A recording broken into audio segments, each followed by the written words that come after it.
तो मैं खिलौना समझ रहे, रूप भयंकर प्रकट हो गई, रूप भयंकर प्रकट भाई एकदम से अपने रूप में आ गई। तब राम जी ने इशारा कर दिया, नाक काम कर दिया। सुपर्णखा ने तुरंत जो है राम जी की क्लास ले ली। मेरे ठाकुर ये बताओ, अनेकों अवतारों में कितनी नारियों ने, कितनी माताओं ने, बहनों ने आपको अपने अपने भाव से भजा, और कृष्णावतार में हर बार के कल्प में आप जो है उनको प्राप्त होते हैं। फिर मेरे मन का क्या दो जवाब, मेरे मन ने आपने पति रूप से मांग लिया, इको कम करो थोड़ी। मेरे मन में जब आपको पति रूप से चाह लिया तो मेरा क्या है? मैंने जब आपको अपना पति मान लिया तो 50% रिजल्ट बहुत अच्छा होता है मेरी ओर से दान के लिए, और आप जो अपनी ओर से दान बहुत किए बैठे। राम जी बोले सॉरी। और जब मैंने अपने आप को आपकी पत्नी मान लिया, जब आप मेरे पति हो, तो ये कौन सा सिंगार पत्नी का जो नाक कान काट दिया? राम जी स्तब्ध है। सीता जी ने कहा, ठाकुर जवाब दो। ऐसा लगता है सीता जी को भी वो बात अच्छी नहीं लगी थी, सुपर्णखा में नाक कान काटना। नारी नारी का पक्ष नहीं थी। राम जी बोले अच्छा ठीक है, गलती हमसे हो गई, माफ कराऊंगा। रामावतार में 2 जगह सॉरी किया भगवान ने, सॉरी फील किया, एक बाली के सामने, एक सुपर्णखा के सामने, और दोनों का बदला चुकाया। सुपर्णखा से कही, बोल तू क्या चाहती है? तब सुपर्णखा ने अपने मन की बात बताई। क्या? देखिए, ये रावण जब दिग्विजय के लिए निकला था, मेरा भैया सबको परास्त करता हुआ चला गया। विद्युत जीव का नाम का एक जो है पाताल नरेश था, उसने रावण को परास्त कर दिया। इन राजाओं में ये परंपरा रहती है, हार जा तो बहन बेटी दे दे, और जीत जा तो दूसरे की ले आओ, उसको अधीन बना ले। तो रावण ने मेरा विवाह विद्युत जीव के साथ कर दिया, लेकिन इसको ये बात खटकती रही कि कभी भी ये मेरे को कहीं भी नीचा दिखा सकता। तो सोते हुए मेरे पति का इसने वध कर दिया। तो मैंने कहा भैया ये तो तेरे मेरे साथ अत्याचार किया, अब जो भी था वो तो मेरा पति था, मेरा स्वामी था, मेरे साथ तो जो अत्याचार किया मैं भी संकल्प करती हूँ, जैसे मैं तुमने विधवा की हूँ, लंका की एक एक नारी को अपनी तरह नहीं बना दूंगी, तब तक शांति से नहीं बैठूंगी। हे राघवेंद्र, मैं ऐसा बलवान पुरुष खोज रही थी, तुम संपुरुष सामर्थ्यवान और मौसम असहाय नारी, ये इसका अर्थ हुआ। तुम संपुरुष मौसम नारी, ये संजोग रचा बिचारी विधाता ने हमारे तुम्हारी मुलाकात कराई। मामा अनुरूप मेरी इच्छा की पूर्ति करने की सामर्थ्य वाला पुरुष मुझे आज तक नहीं मिला। मनु माना कछु, थोड़ा सा मैं आपसे संतुष्ट हूं, आप मेरे काम आ सकते। लेकिन आप बोले देवी ठीक है, मैं तुम्हारा संकल्प साकार कर दूंगा। हम और तुम दोनों एक ही टिकट के उम्मीदवार हैं, हम भी लंका में ध्वंस करने के लिए आए और तुम भी यही चाहती हो। तो चोर चोर मोसेरे भाई, एक और 11। अब तुम हमारी मदद करो, क्योंकि हम मर्यादा पुरुषोत्तम, इसलिए हम अचानक आक्रमण नहीं कर सकते। जाओ तो रावण को थोड़ा उकसा दो, हमसे बैर करें। असली पत्नी हमारी हम अग्निदेव में प्रवेश कराया, सीता जी को नगरी सीता, इनका माध्यम करके हम जो लीला करेंगे, इसलिए तुम जाओ और रावण को संदेश दे दो हमारा। उसके बाद सुपर्णखा बोली क्या उसके बाद लंका विध्वंस हो गया, आप मेरे साथ विवाह कर लेंगे? बोले नहीं, उसके बाद भी शादी नहीं होगी। तो कब होगी? बोले कितने ऋषि मुनि, कितनी गोपियां, कितनी देवियां मुझे पति रूप से पाने के लिए तपस्या कर रही है, साधना कर रही है, वो हड़ताल कर देंगी। लंकेश रावण की बहन थी, इसलिए डर गया तो विवाह कर लिया आपसे। और हमको तो आप तपस्या करते करते जन्म पर जन्म चले जा रहे हैं हमारे, और आप हमको स्वीकार नहीं है, तो बिना तपस्या के मैं प्राप्त नहीं होगा। इसलिए देवी तुम तपस्या करने जाओ, आग लगा दो, घुसा दो रावण को, फिर वैसे तो नहीं, तुम चली गई। रामचरितमानस में इसके बाद सुपर्णखा की चर्चा नहीं है कहीं रामायण में। वो कहाँ गई? वो गई राजस्थान में पुष्कर, और वहां उसने तपस्या की। 82 दिन युद्ध चला राम जी का। उसके बाद भागवत जी के अनुसार 13,000 वर्ष का राज राम जी ने किया है लौट के लंका से। कहीं की 9-9 लाख वर्ष का राज संतों से सुनने को मिला है। जो भी हो उतना त्रेता का। उसके बाद पूरा द्वापर 8,64,000 वर्ष तक सुपर्णखा तपस्या करती रही। जब द्वापर का अंत आया 125 वर्ष शेष रह गए, तब यहाँ वसुदेव देवकी की गोद में हम ब्रजवासियों के बीच में ठाकुर ने अवतार लिया। तब वहां शूर्पणखा को शरीर छूटो और मथुरा में कुब्जा बनी और वहां टेढ़ी मेढ़ी तैयार कर दी ठाकुर जी। शूर्पणखा जब सूदी करी तब ठाकुर से बोली, चौड़े लुच्चा ये बता दे तू मोर इतनी तपस्या करवा ली, तू के बिना तपस्या के नाम मिलूंगी और फिर तपस्या के बाद मोह जन्म दिए तो फिर राक्षसा में रह लियो हमसे कहीं। फिर वह दुष्ट की सेवा मेरे हाथ में गई और ग्रुप बना दी थे मैंने ऐसी। ये ऑटोमेटिक डांस हो तो चल रहा है, मेरे चलने भी डांस हो। बहुत से लोग देखे ऐसा लगा इशारा होता तो मैं चलूं तो वैसे ही जिसको भांगड़ा है जाए डांस दुनिया भर में कहने बहुत बड़ा बदमाश है। ठाकुर जी हंसने लगे, जवाब लो मेरी बात को, मैं तेरे राक्षसन क्यों भेजू और टेढ़ी मेढ़ी क्यों करी? बोले ने कहा कि संस्कार तो ये रह गए। गणित में भैया तुम गणित पढ़े हो, गणित में सबसे अंतिम संख्या क्या है? इन्फिनिटी, अनंत। और सबसे छोटी संख्या क्या है? 0। इन्फिनिटी से जो है यदि कोई गुणा किया जाए संख्या का तो उत्तर क्या आएगा? इन्फिनिटी, अनंत उत्तर आएगा।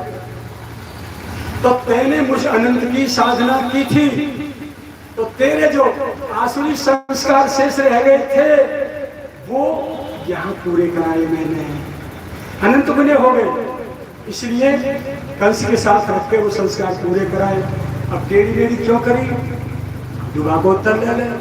टेढ़ी मेढ़ी यूं करी कि सरकारी चीज कहूं पड़ी रही रोड पे, बड़े से बड़ा गुंडा चोर डकैत छू ना सके। वहां पे सरकारी मोहर लग रही और बिना मोहर की हमारी 96 के तिजोरी में जब तोड़ता है चोटा निकाल ले जाने लगे।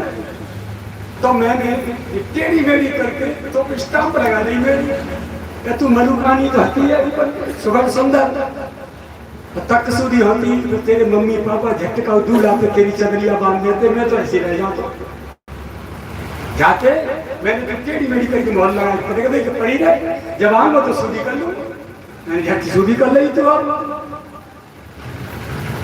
तो शूर्पणखा बोली ये सौत मुँह तो पजर काय को रही है।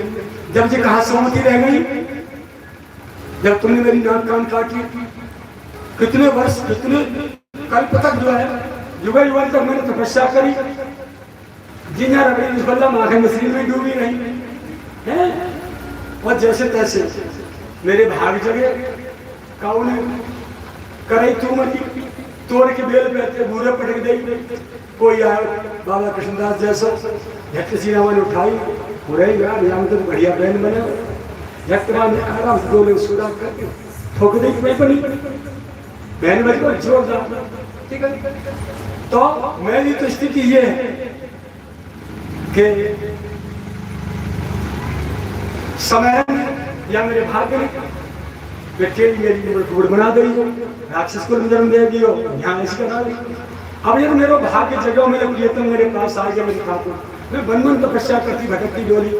आज जब आप मुझे प्राप्त हो गए तो ब्रज की ये लुगाई सोच रही मुँह को गाय चढ़ रही है, गाय को चिट्ठी लिखने की भेज रही, इनके बट में आ गए का तो इन दारी ने देख नहीं समझ कर आप भगवान बोले ठंडी है ठंडी है ठंडी है नेक्स्ट सदी है तू ना जीत पा गई उनके चौक बड़ी पूरी लंकाएं पूरी खंकाएं पूरी डंकाएं रात दिन माखन मिश्री खा रही हैं, दूध पी रही हैं, मशीन चला रही हैं, यार काट के ला रही हैं, सबरे काम में कर रही हैं, दंड में ढोक ले रही है, ट्रैक्टर में चला रही हैं, अपने पति में दे दें और नहीं माने तो वो देख मेरे गार्डन में अभी तक दंड पड़े दे दे गुलचा दुकान झेलेगी झटका चुपचाप तरी रहे चिट्ठी का मतलब भेज देना, चिट्ठी को भेज दूंगी, तो ना मानी तो भेज दे, चिट्ठी भेज दी माँ।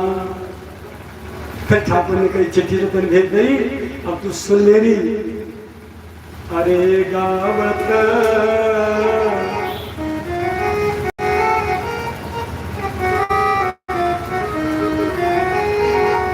अरे गावत श्रुति वेद पुराण, सुजस वृष भानु दुलारी को।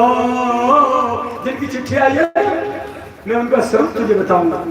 अरे गावत श्रुति वेद पुराण, सुजस वृष भानु दुलारी को।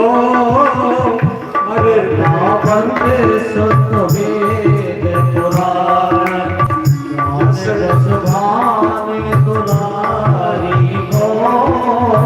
अरे बैकुंठ बैकुंठ ते उत्कृष्ट, बैकुंठ ते उत्कृष्ट विभव बरसाने वाली को। अरे बैकुंठ ते उत्कृष्ट विभव बरसाने वाली को। गावत श्रुति वेद पुराण, सुजस वृष भानु दुलारी को।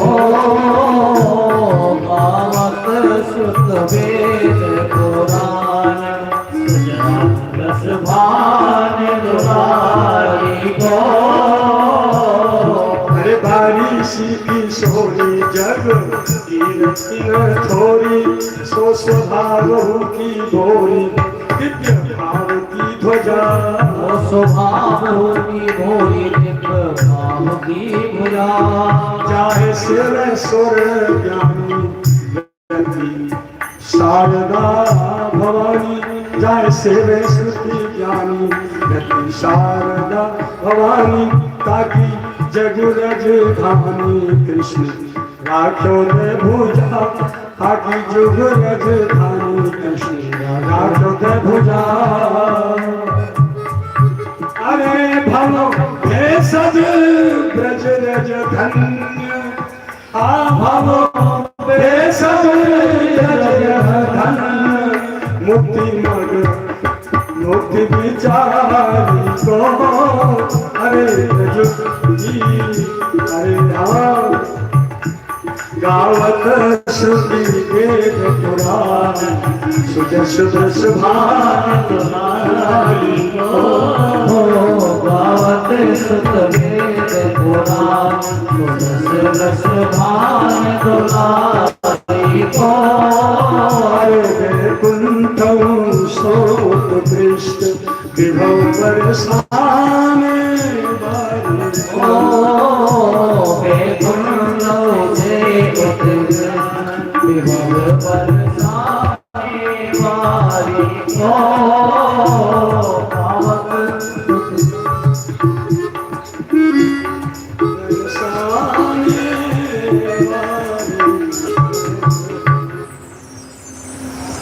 करे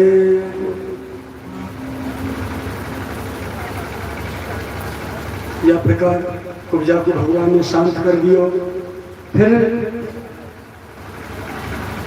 अक्रूर जी को हस्तिनापुर भेजो कि मेरे बुआ के बेटा की राजी खुशी लेके आओ। अंधे धृतराष्ट्र और उनके पुत्र दुर्योधन आदि मेरे भाइयों को सता रहे हैं, जाओ उनकी क्या स्थिति है समझा के आओ, राजी खुशी लेके आओ। अक्रूर जी हस्तिनापुर चले जाते हैं। इस प्रकार दसम स्कंद का पूर्वाभाग पूर्ण होता है। अब आगे भगवान द्वारकापुरी जैसे मैंने बताया निर्माण हो ही गया। भगवान जो है धर्मराज युधिष्ठिर की यज्ञ कराने के लिए निमंत्रण आता है भगवान के पास द्वारका में। तो सभी मंत्रियों को बैठा के भगवान ये तय करते भाई ये ले लो कि पहले हम जरासंध के पास जाएं, क्योंकि अश्वमेध यज्ञ होगा घोड़ा छोड़ा जाएगा, जरासंध ने घोड़ा पकड़ लिया तो बेइज्जती हो जाएगी। तो पहले जरासंध को निपटा देना ज्यादा अच्छी बात होगी कि पहली यज्ञ कराए, हस्तिनापुर जाए। तो उद्धव जी ने कहा प्रभु उचित यही है, पहले हस्तिनापुर जाओ, वहां से भीम और अर्जुन दोनों को साथ लेके आओ, और आप तीनों, क्योंकि जरासंध जो है बहुत बड़ा दानी भी है, जो उससे जिस चीज की मांग करता है उसको खाली हाथ नहीं लौटने देता।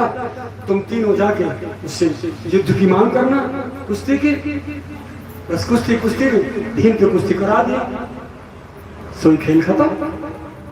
ठीक है, भगवान ने सोई किया, आए भीम के द्वारा जरासंध का उद्धार कराया, उसके बेटा सहदेव को राजगद्दी दी।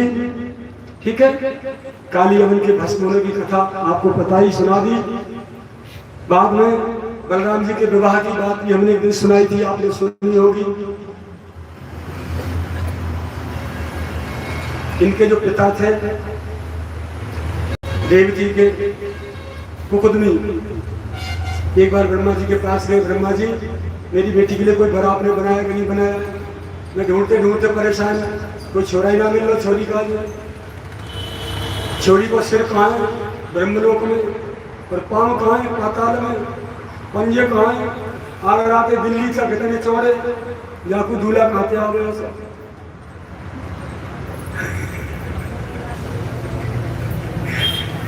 मेरी छोटी छोटी सी बुआ बहुत हंस रही है। तुम रेवती थोड़ी हो, तुम तो पूरी सेवती हो। तो मुझकुंद उस समय ब्रह्मा जी की सभा में बड़ी बड़ी गायन चल रहे थे, घंटा 2-3 घंटा है बैठे बैठे, और माँ को 1 घंटा, और यहाँ के कल्प के बीत जाए, युग के युग बीत जाए। बाद में ब्रह्मा जी जब खाली भय तो कुकुदमी ने कही कि मेरी बेटी की बताओ क्या कर लो, कहाँ छोड़ा।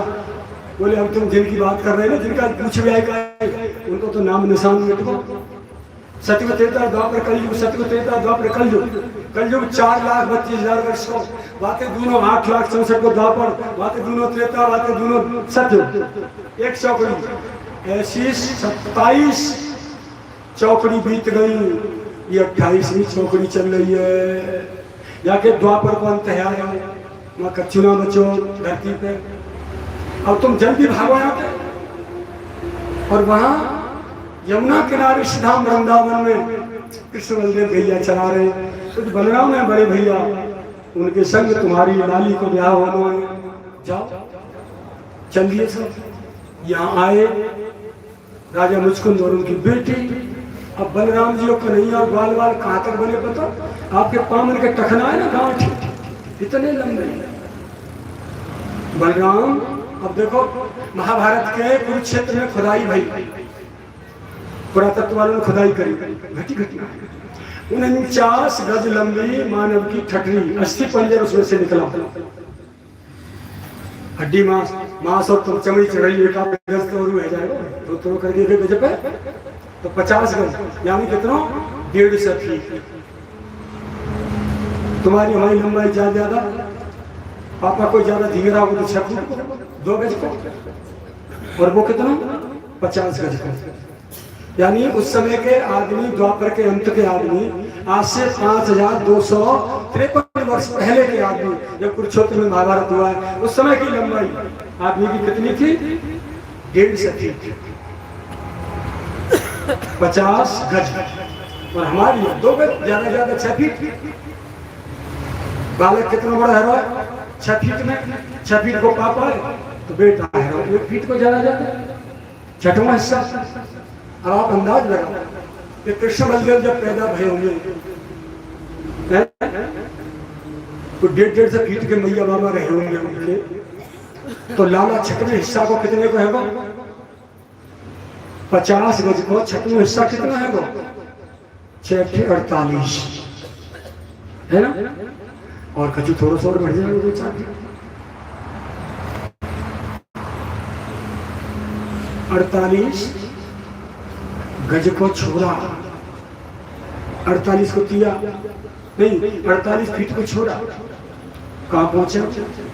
बालक पैदा हुआ और बड़ा हो धींगरा तो 150 फीट को। एक आकलन है शरीर की बनावट, टूंगी से ऊपर जिसका शरीर ऊपर होता है उतना ही नीचे होती है टांग। जितनी लंबी टांग होती है उतनी दूरी पे कदम पड़ते हैं आदमी के, ये गणित है। अब कन्हैया मान लो 150 फीट को है, 75 फीट की बाकी टांग दौड़ने लग जाए तो 100 फीट पे कदम पड़ेगा, और 100 फीट की कदम जाके दौड़ में है। पूरे बजे में घूमे कितनी देर लगेगी? देर लगेगा, झट घूम जाओ तो समझेगा कहीं के पीछे कहीं नहीं। तो उससे आगे अब ये कितना अंतर आया? 5000 वर्ष के बाद आदमी कितना रहेगा? 6 फीट को, 1.5 से तो 6 फीट को। हर 5000 वर्ष पे 25 गुनी लंबाई बढ़ाते जाओ। 8,64,000 वर्ष पे जाके कितनी लंबाई होगी? फिर त्रेता में ऐसी हर 5000 वर्ष पे 6 गुनी बढ़ाते जाओ। फिर सतयुग में कितनी होगी? ये सतयुग की घटना है। द्वापर के अंत में तो आए थे बलराम जी, तो पानी ग्रहण करवाया, सतयुग की बात है। इतनी आकाश गगन चुम्बी लंबाई, लोग कह रावण के तो भौतिक समुद्र बन तो काजूटी बन तो हो, लंबाई इतनी नहीं होगी। अब कहा हमारे पुरखा बड़े हुए थे तो 7-7 फीट के 8-8 फीट के इतिहास भी साक्षी। राणा प्रताप के भाले में जाके देखो चित्तौड़गढ़ में ऐसी, तो वो कैलकुलेशन जो था। अब रेवती भाभी जी कितनी लंबी, बाप रे बाप। कुकुदनी ने आज कही लाला तुमने तो कृष्ण देव कौन सा है? तो मधुमंगल ने कही क्या बुरा उठा रहा, दाऊ दादा बुरो 1200 ठाड़ो दाऊ तो नहीं है। अच्छा दाऊ दादा जे बोल रहा हूँ, हाँ। बोले बात कहा है? बोले मैं अपनी बेटी को ब्याह करने आया हूँ बलराम के साथ। मधुमंगल बोलियो जय हो भाभी भैया, तखना तो कहीं बनेगो पाम पूछ लो करियो बस के रहेगो के रो। दाऊ दादा बलराम जो तुम्हें तो सारे मजाक बना रहा हो तो मेरी। बलराम सखा भेजे जाओ मैया बाबा बुला के लाओ। मैया बाबा दौड़ गए, बालक जल्दी चलो जल्दी चलो, बलराम भैया को ब्याह रहा हो। इसलिए भी ब्याह ये बात इन्हें मार पतो ने बाप पे पतो ऐसे कैसे कुआ है वो धीगरा ना है पंजेर में आया चील की तरह भाभी इतनी लंबी आकाश तक वहां मोड़े ना दिख रहा कैसे मोड़ा तो करना इतनी लंबाई है। भैया बाबा आए मुश्किल जो है अपने कुकदमी ने कहा काम करा लालच हुआ देवजी घोटूबल बैठी हाथ नीचे को करवाए। दाऊ दादा कहीं लाना ने को चढ़ जा ऊंचो है दादा जो मेरी छिवाई ले है वो पानी के मेरी उठते तो भामर डारियो चमक डारियो मैं तो चले कुकदमी महाराज चले गए। दाऊ दादा ने सोची सारे जिंदगी भर में होते मजाक करेंगे अब क्या करना चाहिए। सोई दाऊ बाबा ने अपना हल याद करे, हल मुसल तो हथियार हलाया हाथ में आते ही रेवती भाभी के कंधा पे लगा के एक झटका मारा। वह झटका में झट कान के बराबर लंबी कर ली। सोई गाल फूल गए उनके तो अभी कछु भयो नहीं आयो नहीं। पहले शुरुआत में ये झटका पट गई, पहले अल्लाह या तो झटका दियो मैं तोड़ मरोड़ इतनी सी कर रही मैं तो कान के बराबर। आज तक ब्रज में कहूँ दाऊ दादा की बगल में तुम्हें रेवती भैया ना मिलेगी, दूध ठाड़ी मिलेगी गुस्सा के मारे भिन्नाम की गई। ब्याह के पहले ही लड़ाई कर ली है। ये तो द्वारका में जाके निकाल देगा जी कभी कैसे कुछ भय होगा तो भय होगा भैया बालक तो भय होंगे पीछे भय होंगे यानी कैसे भय होंगे। यह प्रकार बलराम के दाऊ दादा को ब्याह भय पीछे।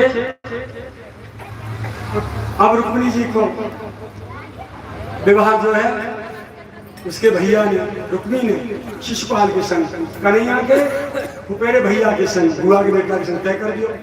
अब हम सौरे राजा इकट्ठे के आए बारात लेके और ब्याह निश्चित।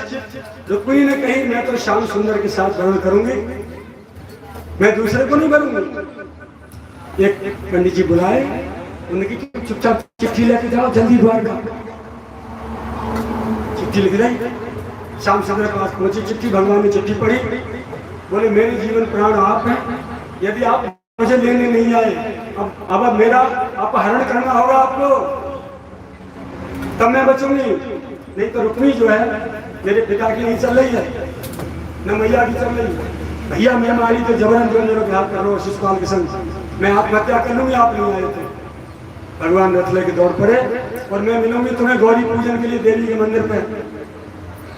चिट्ठी में लिख रही पूरी बात, तुम बैठ गई रथ में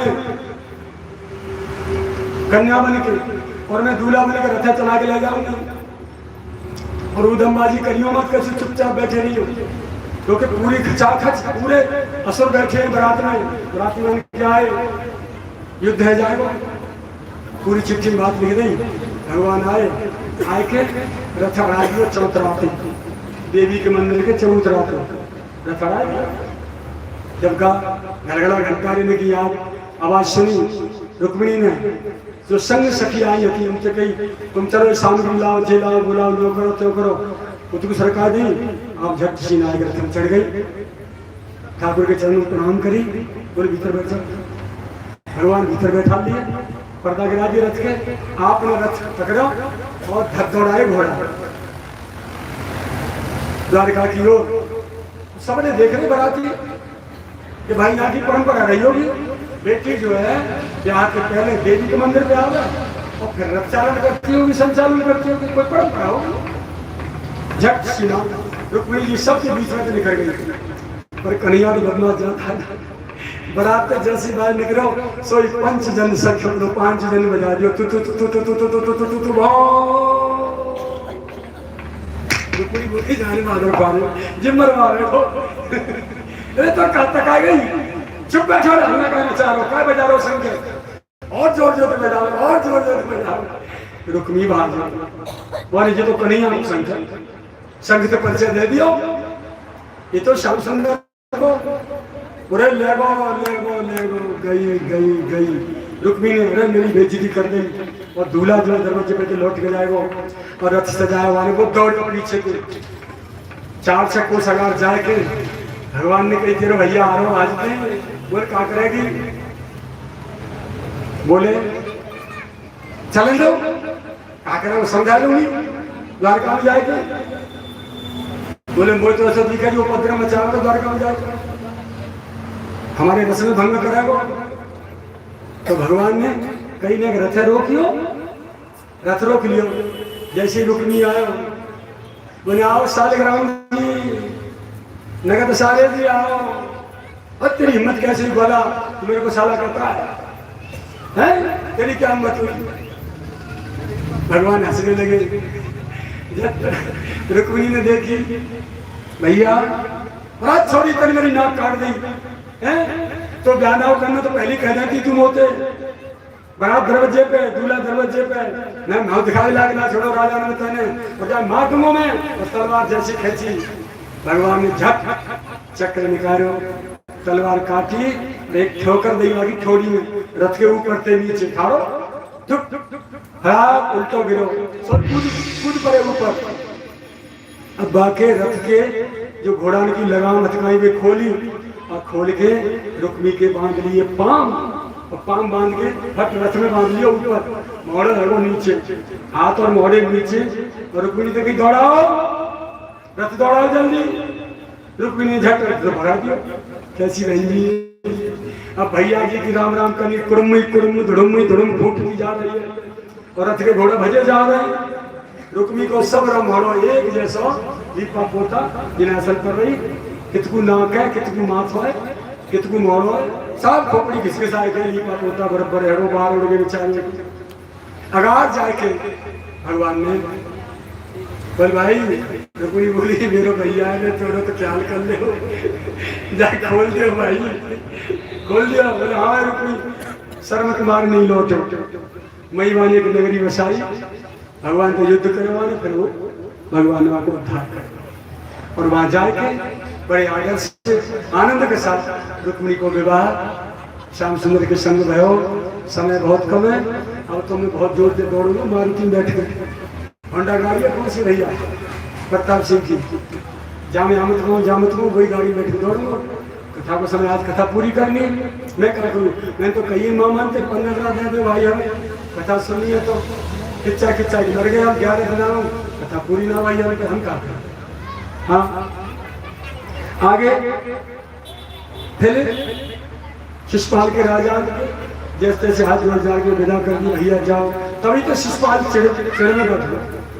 लेकिन आगे दुर्योधन ने उसने अपने धर्मराज युधिष्ठिर ने जब यज्ञ किया, राष्ट्रीय यज्ञ, उसमें वो भी आया, शिशुपाल दंत पर के दोनों जो है आए और सारे राजा आए वहाँ, ठीक है ना।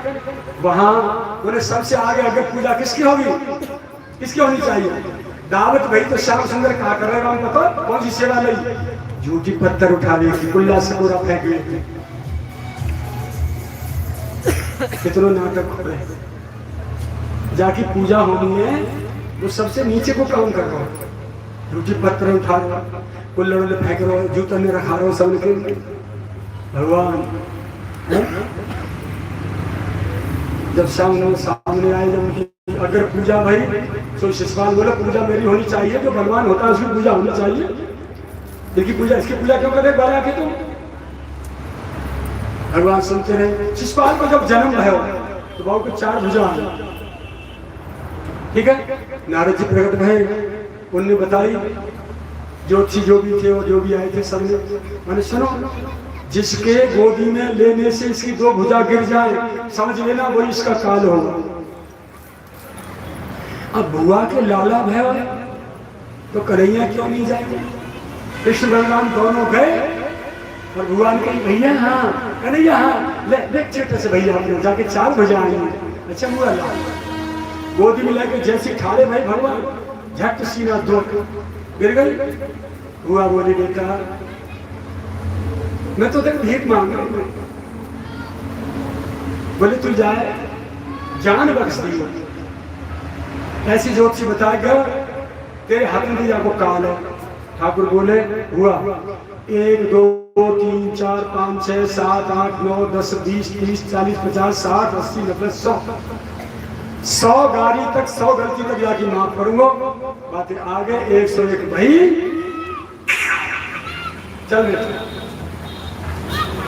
चक्र के कलम कर दूंगा मैंने अच्छी 100 तक का ही बुझाएगा बिल्कुल नहीं जाएगा बड़ो भाई। अब आज जो है धर्मराज युधिष्ठिर की राजसी यज्ञ खाड़ा है और गाड़ी पे गाड़ी दिए जा रहा है भगवान की अगर पूजा वही सबसे आगे पूजन है भगवान को, तो गाड़ी दे जा रहे हो भगवान भीतर पीछे मुझे उनके जो गिरे जा रहे हैं, गिनते जा रहे हैं। भगवान बोले शिशुपाल 99 हो गई, सावधान, और ये 100 झट मुड़ी उठ गई। आग ढाक नीम जो 100 चक्र घूमो और शिशुपाल खेत मुड़रिया कहूँ के मारे कहूँ फुटबॉल बना, बालक खेलने लग गए, क्रिकेट को बैठ चौकी में बॉल में सबरे स्तब्ध रह गए। दंत वक्र ने चढ़ाई करी, वो भी बुआ को छोड़ा, गौ सफा कर दिया। ये दोनों कौन है? ये द्वारपाल थे भगवान विष्णु के। मैंने पहले कथा सुनाई, 3 जन्म के लिए श्राप दिया था सरकार ने। पहले जन्म में हिरण्यकश्यप राक्षस बने, दूसरे में रावण और कुंभकर्ण बने, तीसरे में शिशुपाल दंतवक्र बने। श्याम सुंदर ने कलम साफ करी, या प्रकार का उद्धार शिशुपाल दंतवक्र को भयो। बाद में अन्य जो है भगवान के विवाह में जामवती से, सत्या से, सत्यभामा से है, और तुम्हारे 8 जो है रुक्मिणी के बाद में भगवान के विवाह होते हैं। फिर भगवान जाते हैं, चिट्ठी आती है, भौमासुर जो था बहुत बड़ा प्रबल शत्रु था, उसने बहुत सी कन्याएं 16,100 राजकन्याएं अपने जेल में कारागार में बंद कर रखी थी। उनकी संख्या थी 16,100। जब 20 हो जाएंगी तो मैं इनका वध कर दूंगा। अब भगवान को चिट्ठी आई, भगवान दौड़े, उसको मारा, उन कन्याओं को बाहर निकाला। सब बोली प्रभु अब हमको कोई स्वीकारेगा नहीं, अब इसकी कारागार में पड़ी, सब कहेंगे तो सब खराब हो गई, अभी किसी के काम की नहीं, अब कहाँ जाए, अब आप ही हमको स्वीकार लो। भगवान ले गए सबको, सबके साथ विवाह किया भगवान ने, जिनका दुनिया में कोई नहीं होता, उनके भगवान और संत होते हैं। ये दुनिया वाले तो मतलब ही अपने मतलब की खरी खोटी चीज लेते, खरी खरी खोटी कोई ना ले, खोटी तो संत और भगवान स्वीकारते हैं। उन सब कन्याओं के साथ भगवान ने विवाह किया। 8 पटरानी और 16,100 ये राजकन्या, ये तो गिनती की है, और बिना गिनती की तो चटर मटर रामकली कलावती, उनकी तो गिनती नहीं होगी, हम कितनी रही होंगी। 56 करोड़, एक एक पत्नी से 10-10 बेटा, एक एक बेटी। अब गिनती कर ली हूँ, तो लगाई हूँ, हम तो चले जाएंगे, पढ़े लिखे बच्चा है। 16,001 से 8 को कैलकुलेशन कर लियो, 10-10 छोड़ा, एक एक छोड़ी, कितनी संतान है गई। फिर उनके छोड़ा के एक एक के 10-10, ऐसे फिर उनके 10-10, फिर उनके 10-10, समुद्र भर दियो, द्वारका भर गई खचाखच, यादवंते लाइन लग गई। अलग तो सेना की जरूरत ही नहीं, एक बौद्धुआ की तरह हूँ कर दे, अरे निधे तरह तरह के पट्टा निकल पड़े। हाँ शमंतक मणि की कथा आती है, अब मैं क्या करूँ, मुझे दौड़ लो।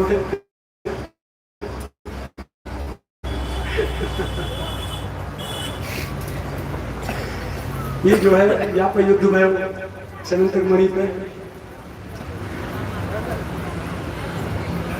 अंत में ये जरा उड़ गए। जामवंत जो राणा उतार के वहीं गुफा में रहते थे, जामवती उनकी बेटी थी, उनके हाथ लगी, जामवती खेलती रहती थी। भगवान का कलंक आया कि इन्होंने हमारे भाई को मार दिया है मणि के लिए, तो भगवान खुद खोजने गए, उनके बड़े भाई को ले जाके साथ में, देखो जाके कहाँ है। तब मणि वहां पाई गई, तो मणि उनको वापस दिलाई। जामवंत से युद्ध हुआ, गदा युद्ध। जब जामवंत की पिटाई ज्यादा है लगी, हारने लगे, तब उसको विवेक जागृत हुआ, अरे मेरे प्रभु श्री राम इस अवतार में। तब उन्होंने कहा प्रभु ये मणि और ये बेटी दोनों ले जाओ। कन्यादान कर दिया, आके वो फिर उनको दे दी जिनकी थी। उन्होंने भी अपनी बेटी सत्यभामा का विवाह फिर भगवान के साथ करके मणि दान में दे दी। सौभाग्य सोना नित्य उस मणि से प्राप्त होता था, उसी से वो सेवा करते थे पूरी। बोले भगवान क्या होनी चाहिए, राजा क्या होनी चाहिए, जिससे पूरी प्रजा की सेवा हो। तो ऐसे मणि की कहानी आती है।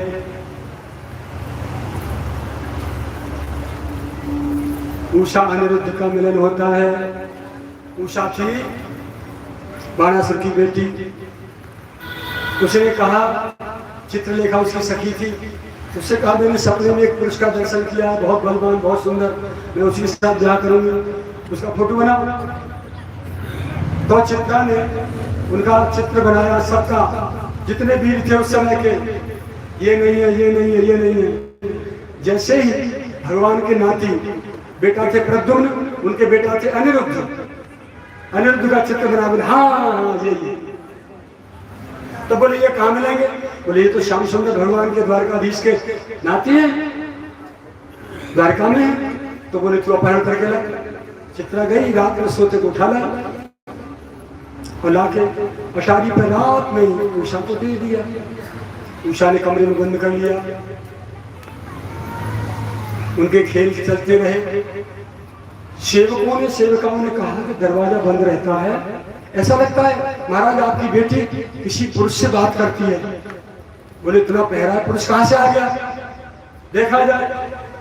जब दिखे पहरेदार आ रहे हैं, झट तो उषा दुबका दे, कभी सिंधु को बंद कर दे, कभी कहूँ बंद कर दे, कभी दुबका दे। फिर बाणासुर आया खुद, उसने सब जगह खोजा तो अनिरुद्ध हाथ पड़ गए, उन्होंने कारागार में डाल दिया। यहाँ तो इन्हें पता ही नहीं, न दादा पतो बलराम है, न कन्हैया पतो। हो जाइए कभी कितनी गिनती करे सुन की कहाँ पर डोल रहे। हाँ नारद जी आए, प्रभु आपकी द्वारका में सकुशल तो है सब? बोले हाँ सब कुशल है। बोले कोई नाती बेटा कहूँ पितरों को बाहर? बोले कोई ना सब ठीक ठाक है। अरे गिनती कर ले। प्रद्योनित कही लाला तेरे कोई बाल बच्चे? बोले अनिरुद्ध वो ना देख रहे हैं कहाँ है? बोले हाँ अनिरुद्ध बाणासुर की जेल में परिवार अपहरण हो गया उसका।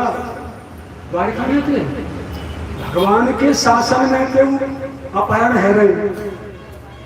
हाँ तब कृष्ण बलदेव दोनों गए, युद्ध हुआ उससे, उसके साथ भगवान शिव जी लड़े।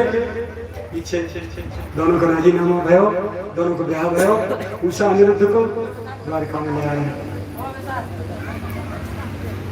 राजा नृग की कहानी है कि सबरे बालक एक दिन द्वारका के बाहर समुद्र किनारे वन में घूम रहे, एक कुआं में एक गिरगिट पर पाया। करकेटा, गिरगिट बोले करकेटा, करकेटा कहे तुम्हारे ना के छिपकली तो बड़ो हो, मैं वहां कंकरी मार दो तो मुड़ उठा उठा के मारे विषय विषय ईत में बिटोरा जहाँ बैठे ऐसा रिश्तेला हो। एक करकेटा वहां पर बाल के झटके देखी, वहां में डेल मार शुरू कर दी। तो जैसी डेल मार करी सो आकार बढ़े लोग ओ पूरे कुआ में फैल को सूखो, कुआ बिना पानी। बालक भाजे कन्हैया के और दादाजी देखियो इतना बड़ो कबूतर आज तक ना देखियो, इतना बड़ा गिरगिट। अच्छा ठाकुर जी गए, उन्होंने उसको जो है निकाला, स्पर्श से ही सीधे अपने रूप में आ गया। ये राजा नृग था, वैवस्वत का सूर्यवंशी पुत्र था। उसने बताया प्रभु मैंने गौ दान कर दी थी, तो दैलो से वो गौ जिस ब्राह्मण को दान की थी, चढ़ते चढ़ते वो राज की गौ में मिल गई आगे, और दोबारा फिर किसी को दूसरे को दान हो गई। वो ब्राह्मण ढूंढता रहा कि मेरी गौ दान मैंने जो लिया था दान में गाय, वो गाय कहाँ है मेरी? जब दूसरा ब्राह्मण उसके दरवाजे से लेके जा रहा था तो उसने कहा भैया गैया तो मेरी है, बस तेरी कहाँ है? तो अभी द्वारका से द्वारकाधीश ने दान करके दी है। चलो तो चलो, वो राजा ने दान करके दी है। तो सब लौट के मेरे पास आए और मैंने उससे कहा भाई ये भूल तो मेरे से हुई। तो उस ब्राह्मण ने मुझे श्राप दे दिया कि तू गिरगिट की तरह बदल रहा है, इसलिए गिरगिट हो। तुम्हारे यहाँ कहवा थे हमें ना गिरगिट कहे कर हाँ यहाँ करके कहवा थे गिरगिट और तुम्हारे फूफा नाना मामा कहा कहते कुछ कहे तुम्हें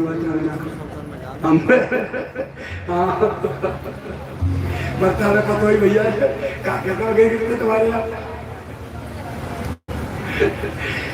को उद्धार भयो, भगवान के धाम को चले गए। इस प्रकार फिर बलराम जी कन्हैया को बोले भाई आज तो याद आ रही है मैं ब्रज घूम आऊं, बहुत दिन आए गए। बलराम जी यहाँ आए हैं ब्रज में, ब्रज गोपियों के साथ रास किया है। यमुना जी उनके बुलाने पर नहीं आई क्योंकि छोटे भैया की पत्नी है कन्हैया की। उन्होंने गुस्सा करके अपना हल याद किया, हल से खींचा। तो यमुना जी जो है आपको पता है कहाँ रमणवती महावन यहाँ पड़ता है, वहाँ यमुना जी सीधी ऐसे जा रही है, फिर मुड़ के ऐसे घूम रही है और तब ऐसे जा रही है, सर्प की तरह लहरा ले रही है जैसे ई बने का ऐसे। वहाँ बलराम जी ने हल से खींची इसलिए टेढ़ी हो गई। आगे दाऊ जी हैं, बलदेव हेचा दाऊ, हेचा दाऊ, हेचा दाऊ, हेचा दाऊ माने हेच नहीं जमुना ही हेचा दाऊ। ब्रजवासी में कोई नामकरण पत्र खुलो और कोई नाम ही नाम मिले बोले हेचा दाऊ। यमुना जी हेच नहीं तो हेचा दाऊ। यह प्रकार बलराम जी ब्रज में आए, खूब रासलीला भाई, फिर यहाँ से लौटे। फिर पौंड्रक और काशीराम, पौंड्रक जो अपने आप में वासुदेव कहता था मैं वासुदेव भगवान हूँ, चार भुजा, ठीक है, चक्र फक्र दुनिया में के ले लिए। वो जो वासुदेव है ना कृष्ण वासुदेव, वासुदेव को छोड़ा, वो नकली असली वासुदेव तो मैं हूँ। चक्र लिए और बड़े उन्होंने दुनिया में के जादू टंड घंट टोना चलाए, भगवान ने बलराम जी ने मिलकर बात उद्धार कर। फिर कौरवन पे बलराम जी कोप करते हैं बाद में, क्यों? क्योंकि सांब जो है जामवती का बेटा भगवान कन्हैया बेटा जो सांब था सबसे ज्यादा उत्पाती था और सुनता नहीं था किसी भगवान की नहीं सुनता था। कृष्ण बलदेव की ना बलवान था वो। उसने क्या किया गयो हस्तिनापुर वो झट दुर्योधन ही छोड़िए उठा ला हीरा पहने तो उठा ला बोले जाए समझा करूंगा।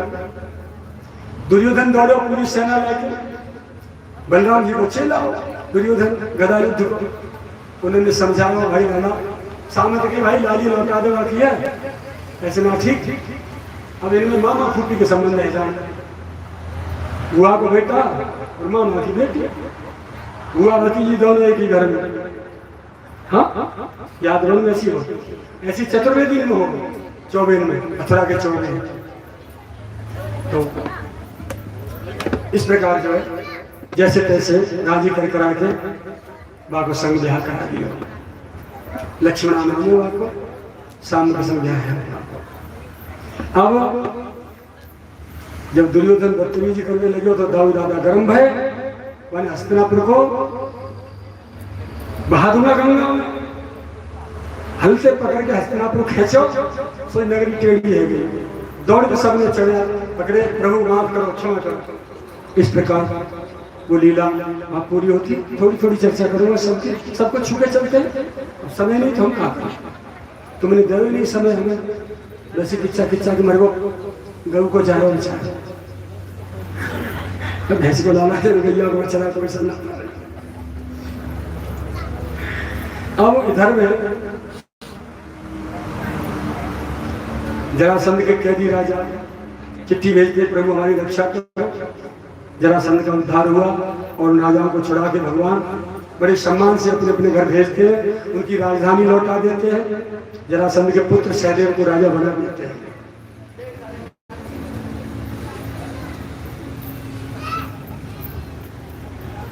साल के साथ फिर युद्ध होता है यादवों का साल का उद्धार कर देते हैं भगवान।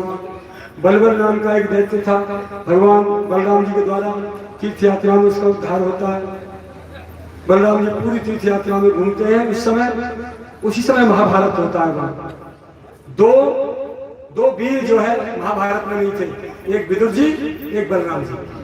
जब महाभारत हुआ था दोनों तीर्थ यात्राओं पे थे वो दोनों एक साथ नहीं अलग अलग थे।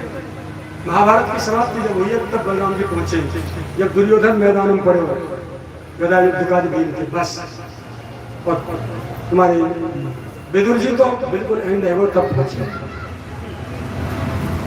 अब भगवान श्री कृष्ण सुदामा का पावन चरित्र। सुदामा जी बहुत त्यागी पुरुष थे। आज तक इनके माता पिता का पता नहीं है नाम क्या था लेकिन एक बहुत प्राचीन हस्तलिखी मेरे पास रखी थी पुस्तक आदित्य नारायण गौरी देवी इनके माता पिता का नाम था। भागवत में नाम नहीं है।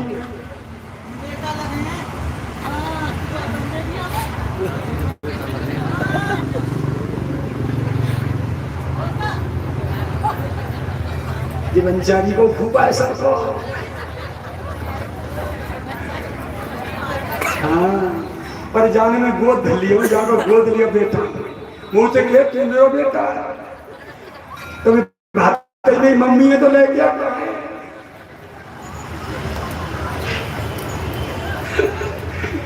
तो बहुत तपस्वी ब्राह्मण थे सुदामा जी। भगवान के सखा होने के बावजूद भी चित्त में कोई इच्छा कामना नहीं थी। बहुत गरीबी आ गई थी। क्यों? जो दूसरे का हक खाता है उसे दीन दरिद्रता आती है। एक बार गुरु की माता ने इन दोनों को कृष्ण बलदेव को शांतिपन गुरु के यहाँ जब पढ़े थे भगवान उज्जैन में तो सुदामा जी ने वहीं मुलाकात हुई। एक बार कहीं जाओ लकड़ियां भी गई सूखी लकड़ियां तोड़ लो बीन लो। पहुंचे शाम को लकड़ियां ले गए पेड़ पे ठाकुर जी चढ़ गए। सुदामा नीचे ठाड़ो बोले बेटा जा रहे हो रुक जाओ। गुड़ और चना बांध दिए थोक में इन्हें बांध लिया दोनों दिन भूख लगे चना के पानी पी लिए भोजन यहाँ कर लिया। अब घनघोर बारिश और तूफान आएगा, लकड़ियां तोड़ते समय तो पूरा दिन बीत गया, पूरी रात बीत गई, आ नहीं पाई। और सुदामा की दरदरी बढ़ा देती जाए तो ठाकुर जब ऊपर लकड़ियां तोड़े, लकड़ियां के आट के संग ही कभी सुदामा एक मुट्ठी का पसीना मुंह में डाला, कुटुक चाकी से चला दे, अपने हिस्सा के तो चबा लिए। अब बोलो जी रह गए क्या, वो तो भूखना गुजरी है भाई, चल थोड़े से और खा लीजिए। ऐसे थोड़े थोड़े करके सबरे में खा गया। श्याम सुंदर उतरे पेड़ पे, तो भाई मेरे गुरचना कहाँ है, भैया ने दिए गुरु माता ने। भैया कन्हैया यार वो भूख लगी, मैं तो सब ने चबाएगा। अच्छा क्यों चबाएगा, तो पता नहीं, तो भूख लग रही, तो भूख लग रही होगी, हमने शिकायत करूंगा जाके गुरु माता पे, फिर पिटाई ना होगी। भैया कच्चू कर भाई अब तो मैं खाए। अच्छा जा मैं तो श्राप दूं, तेरे मेरा हक खाए भैया, भैया के हक दावले खा ले, वो दरिद्री हो रही। तो दरिद्रता सुदामा पे आ गई। लेकिन एक बहुत ही गहरी कथा यहाँ छिपी हुई है। सुदामा जी ने चना क्यों खाई श्याम सुंदर, शायद आपने नहीं सुनी होगी, तो सुनी होगी तो मुझे पता नहीं। जब कोई आता था आश्रम में, कोई कुछ लाता था, कोई कुछ लाता था, कोई कुछ लाता था गुरु का आश्रम। कोई आया था और गुड़ चना लेके रख गया वहां, ठीक है। और विद्यार्थी जो झाड़ू दे रहे थे, मैला कुचैला कपड़ा था जिसमें गुड़ चना बने थे, मैंने पता ना कहा पूरा करके बताए, कोई ना बिना बताए का वो चीज खानी नहीं चाहिए धनी भाई। उन्होंने वो पोटली उठा करके फेंकी लंबी, तो गुरु माता की झोपड़ी के सामने जाके एक परात धरी गांव में गिरी जाएगी। अब जब ये कृष्ण बलदेव दोनों जा रहे तो गुरु माता ने, लेकिन वो गुरुचना आए कहां थे, वो भी एक बहुत गरीबनी मैया आई गई। चोर जो आए बाकी गुरुचने ने उठाया और वे डर के मारे फेंक गया है, हम गुरुचना। वह भूखी ने श्राप दियो, जो कोई इन गुरुचरण में खा वो धर्म दरिद्री है जाए। जब कहानी सुदामा जी सुन रहे थे कि गुरुचरण के पीछे ये गुरु माता के यहाँ पहुंचे, ये गुरु माता ने दिए हमें, यदि कन्हैया ने खा ली और मेरो सखा श्राप बस धर्म दरिद्री है गयो तो मुझे बर्दाश्त नहीं होगी। मैं जन्म दरिद्री है के समय काट लूंगा, कोई बात नहीं, पर मेरा ठाकुर मेरे प्रभु हमेशा ऐश्वर्य में आनंद में रहे, इस भावना से सुदामा जी ने भी चना खा ली। अंतिम समय तक कन्हैया को नहीं बताई। जब लौट के द्वारका पहुंचे हैं सुदामा जी, सुशीला ने भेजे कि तुम्हारे सखा ने जाओ, बोले भेंट तो चाहिए, कभी भेंट में कहा तो पड़ोस में कहते 3 घंटे 3 मुट्ठी चना वो चावल ले आई, बांध के सुदामा जी गए, ठीक है। बहुत प्यारे चरित्र है, लेकिन जल्दी करना पड़ रहा है। सुदामा जी दरवाजे पर पहुंचे, द्वारपाल से कही भैया ये कौन सा गांव है, महल कौन के, बोले द्वारकापुरी 6 द्वारकापुरी, गुजरात में है तो 6 के द्वारकापुरी है ना, कह के द्वारकापुरी 6, बोले मर गए। सुशीला तलबे बात भेजो हमें, और 6 जने से कहाँ ढूंढूंगा, कन्हैया की कौन सी है। अब कहाँ भटके ढूंढूंगा, रात हो गई भैया, और सबरे पावन में कांटे लग गए मेरे में, नहीं भूखो प्यास ब्राह्मण बेचारा, लकड़िया में जान पर सुदामा में जान नहीं, भूखो मारो। अब कहाँ जाए गरीब ब्राह्मण, अब तो बैठी होगी वहां झोपड़ी में चुपचाप, भले ही भूखी है, बालक भूखे पर चैन से तो बैठी है माँ, मैं तो यहाँ परेशान है, वो क्या करूं, यहाँ तो 6 है रही है, अब कौन सी द्वारकापुरी को जाऊं, वो तो गेलो ना करे। भैया तुम्हारे कोई छह घर का नहीं, छह, अरे छह नहीं है को छह कहते हैं। अच्छा ये द्वारकापुरी, हाँ। तो तुम्हारे जो मालिक है स्वामी जी द्वारकाधीश, उनको नाम क्या है? श्री श्री 108 श्री 1008 श्री अनंत श्री 100 कोस फालतू श्री द्वारकाधीश महाराज श्री कृष्णचंद्र महाराज। और भैया इतना लंबो नाम मुझे तो जीवित होना नहीं हो जाएगा, और मैं तो पढ़ाइए भूल जाऊंगा सब। इतना लंबो नाम भाई, शुद्ध से छोटा सा नाम बता का नाम, सबसे पीछे कहा गई जाएंगे। बोले श्री कृष्णचंद्र महाराज। ये महाराज है यार, हमें तो हमारे संग गुरु पाठशाला में पढ़े हो, गुरु जी के गैया उच्चारेंगे, हमने बना देना द्वारकाधीश महाराज है, हुआ क्या वो जावा तो कह दियो मित्रों याद आयो सुदामा। तो सब बोले देखो मित्र को जो चित्र है ऐसा विचित्र, ऐसी शकल। जी बताओ हमारे द्वारकाधीश महाराज को दोस्त है, मित्र है, देखो मित्र को नीचे ऊपर तक का हाल। मेरे घोटू नगाड़े से बजा रहे हैं भैया, भाई कैसे कह दे। कोई सीधो साधो से और तो मुड़ मारते रहे, कोई सीधो साधो से आयो वो भजन गए प्रभु वो एक बहुत गरीब दीनहीन ब्राह्मण आयो है, और शरीर पे अंग वस्त्र ना फटी टूटी धोती सी, पामन पनैया ना खून लथपथ रहे, कांटे लगे पड़े हैं। और ऐसा दुगलो पुतलो शायद या जन्म में वाली रोटी ना मिली हो ऐसा। तो नाम का है, पूरे नाम बता रहे सुदामा। सुदामा भगवान दौड़ पड़े, महल में तो भागते झट उठा लिया, लगा दिया। अब तो सबरे पहरेदार मेरे पेट में दुगुन शुरू हुआ, भाई सस्पेंड भय रिटायर, भय कारागार में हम अब नहीं छोड़े, भगवान अब नहीं छोड़ेंगे। ये तो साच मात भगवान को दोस्त है। बच्चों भाई जी बता दो, साधु राम जी अब तक कहां दो क्यों रहे हो? भगवान को दोस्त मित्र है के अब तक कहां दो क्यों रहे हो? अरे हम तो मुंह जाएगा, नौकरी कर रहे भैया, बढ़िया बढ़िया जीन्स के पैंट शर्ट फटे बनाए पहन रहे, रोज संदान लगे लगाए, लाली लाला सब बड़े फैशन में चले करके, बहुत से तो साजे लिया में बिलकन पे काटे। एक छोरा आया निरे बातें शौक लेकर फल से लटक रहे, मैं तो सवारी फटी फटाई हूँ, मैं लाला अब का कसर रही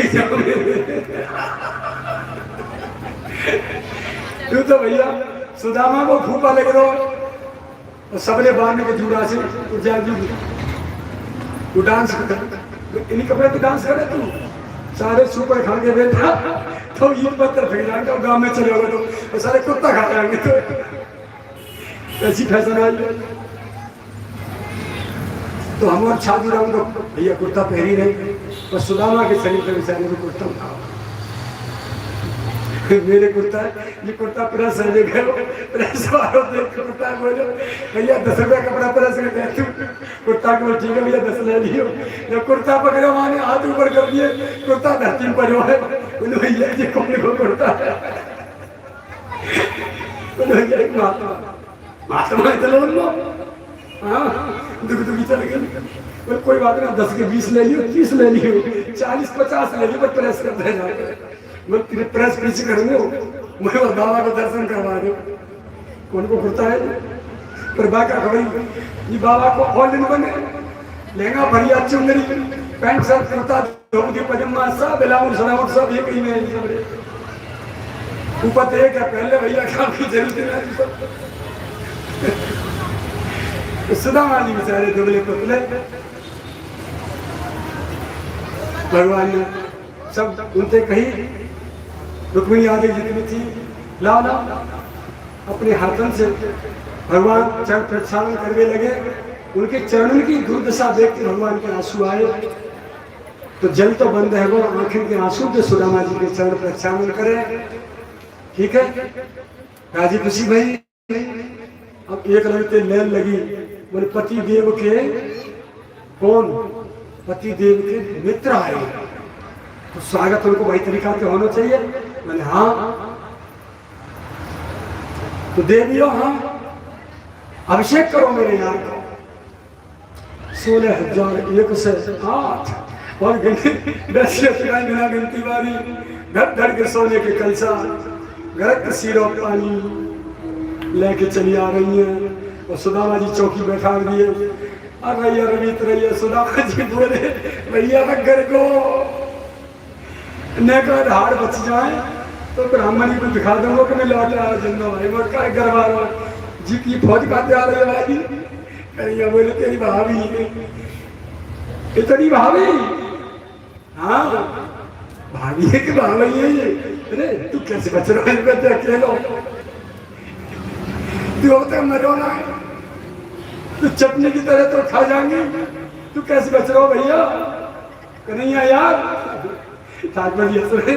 सबरी हंसती जा रही है उन्हें तो पता क्योंकि प्रत्येक जो है पत्नी के साथ भगवान एक एक रूप से विराजमान होते। आदि पत्नी रह गई मैंने एक चुप करो सुनो भाभी हो छीता ही मारे काम ले लो मैं बाहर के समझने में पहुंचाऊंगी किसी इतने से आ रहे जान रख दो भाई नरो मैंने मान लिया तुमने नवाई दो तो बहुत सी तो वैसी नट ना हम तो अभिषेक करे बिना नहीं देंगे।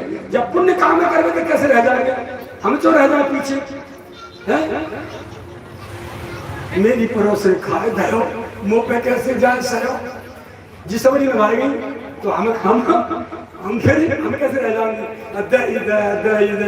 भगवान अलग बैठे बैठे तमाशा देख रहे हैं बेटा अच्छा आया भाभी चिंता में सुदामा जी अच्छी तरह तो बोली तू नहाया वाली हो बड़ी दीवारी ना मत होगा तू करो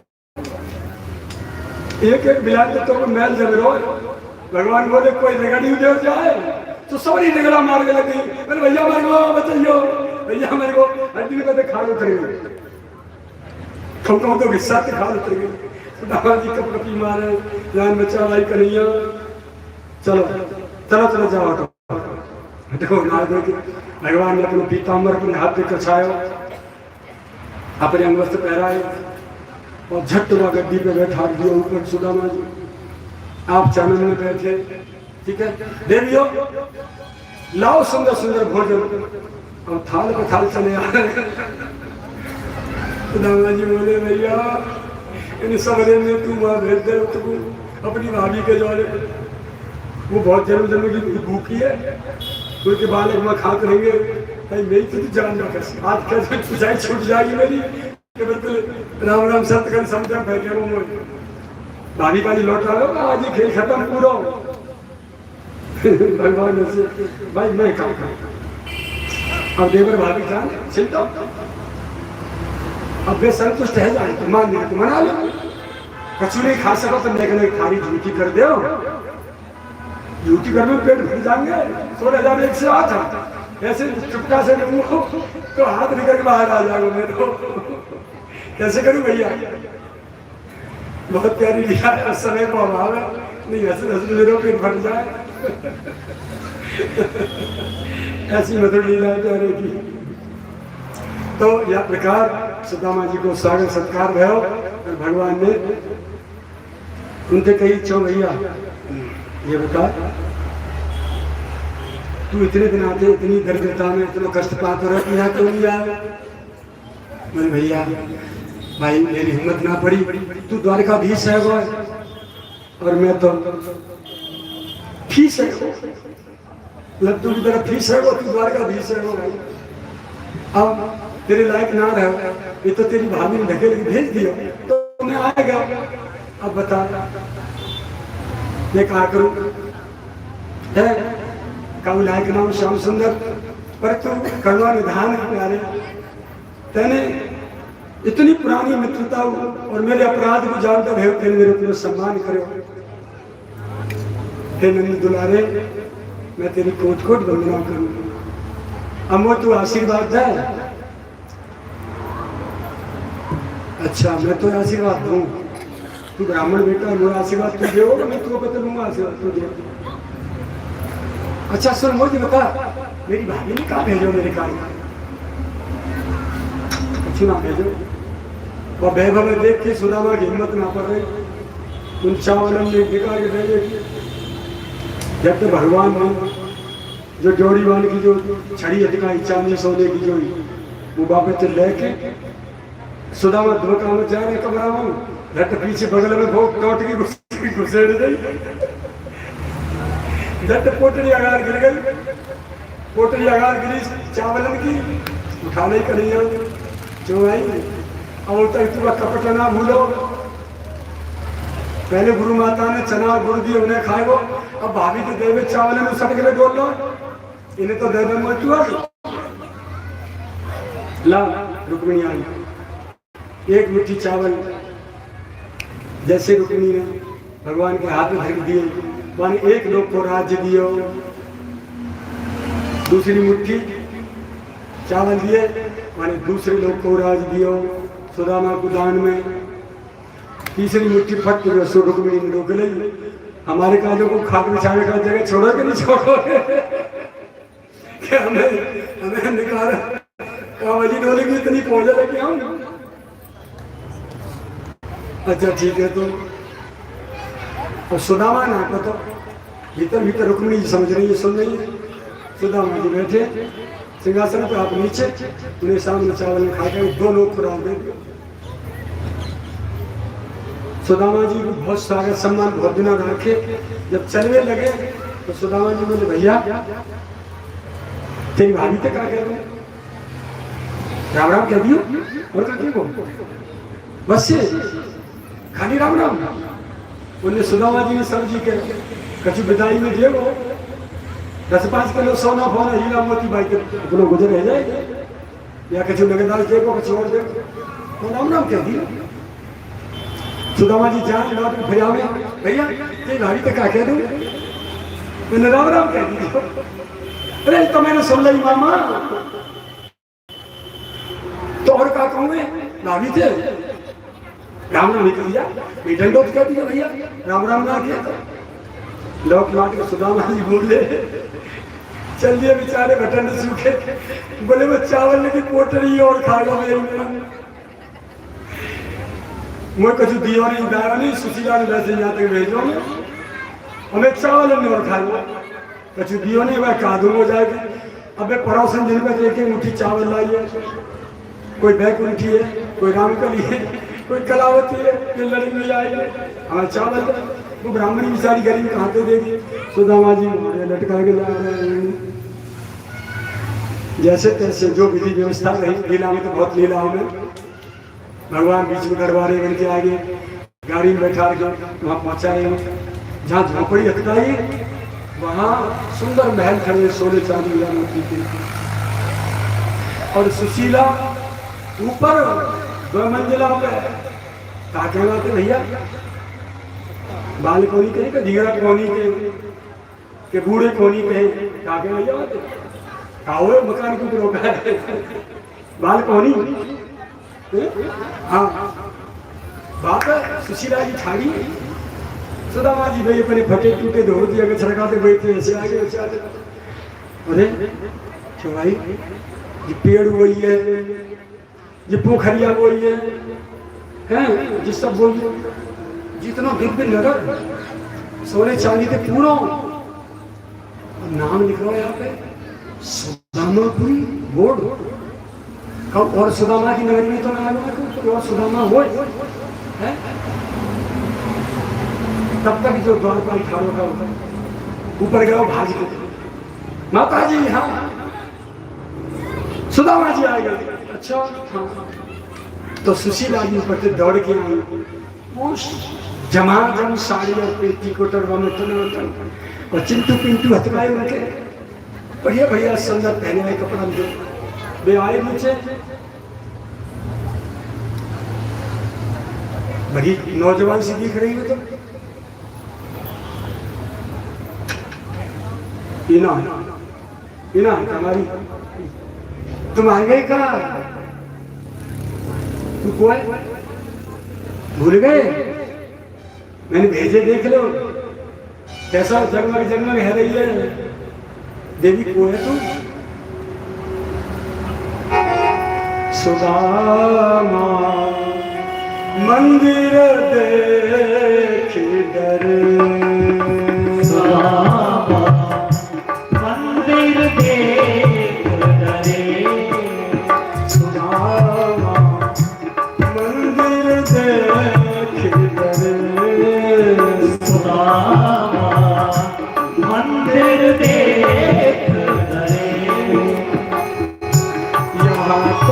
थी मेरी, यहाँ तो थी मेरी राम कुठरिया, यहाँ तो थी मेरी राम कुठरिया, यहाँ तो थी मेरी घूस झुपड़िया, यहाँ तो थी मेरी घूस झुपड़िया, अब कंचन महल करे सुबाना मंदिर देख डरे, अब कंचन महल करे सुबाना मंदिर देख डरे।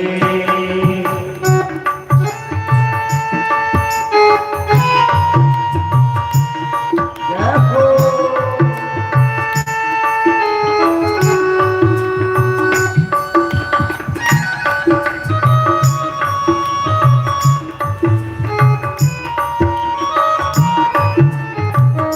हरि बोल।